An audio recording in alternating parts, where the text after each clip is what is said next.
Peace and blessings, everyone. Love and light to you all. Thank you, Asians Fighting Injustice. Thank you, Grace Mang. First, if it hasn't been said, I want to thank you from the way you even brought us together after celebrating the birthday of Reverend Dr. Martin Luther King Jr. We could have at this moment come in a space of feeding the fear, but they came in a space of understanding that only love can fight out hate. So I appreciate that. Thank you so much. And I want to say thank you to all of the Asian leaders who stood with Black Lives Matter just a few years ago, as that was cried out in the street. Thank you for that.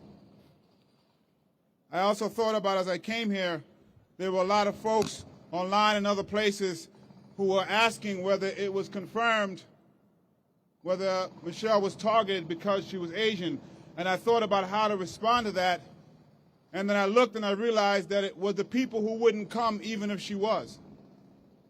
Because the AAPI community has been under attack for many years and they have never showed up. It has been clear that so many of our AAPI New Yorkers have been attacked. It has been clear that there was a president who was pushing and pushing and pushing anti-Asian sentiments and they didn't show up. I am coming to stand with the AAPI community who feels and actually has been under attack for a very long time. I also want to come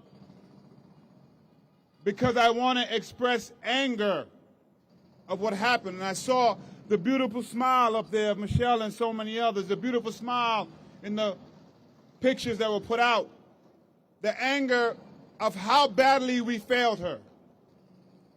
For so long, many of us have been talking about the issues on the ground, and we have repeatedly said that we understand our law enforcement partners have a role to play. We want to make sure they play that. But if we don't do anything else, people will continue to die. This is the cross-section of the world. What are we telling to the world? That this incident happened at the most policed place in this city. As was mentioned, the person in custody for doing this, their family pleaded for assistance. They pleaded for them to get the help that they needed, and they didn't get it. And now Michelle is dead. She is gone. She's not coming back. Their family and friends have to look at pictures and remember her in her memory, but this should not have happened. And so the question I have for us as a city is, what did we do since the last time we were here coming together? And it wasn't much. And so I'm pleading with the city and state to understand where we are and get the resources to the people who need it. We understand, and it was said properly, that the MTA should not be a place to house people who are mentally ill. I got to be clear, Rikers Island isn't either.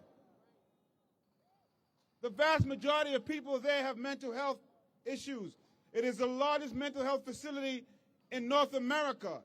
It is time to build infrastructure out to provide the assistance that's needed, particularly for people who are chronically homeless and have mentally ill issues. That's what we need to do to protect all New Yorkers, including our AAPI community. And if we're not going to do that, we will be back here another time in front of the cameras saying the same thing. We have to commit to doing this. We have the money. We just need the political will. We need the political will to get it done, or all of the speeches are in vain. So I'm hoping, in the memory of the people that we've lost, in the memory of Michelle Go, that we can actually do the thing that so many of the victims' families ask us to do, which is prevent it from happening again. We can do that, New York. We can send that message from the crossroads of the world. May Michelle's memory only bring blessings and smiles. Peace and blessings. Love and light to you all.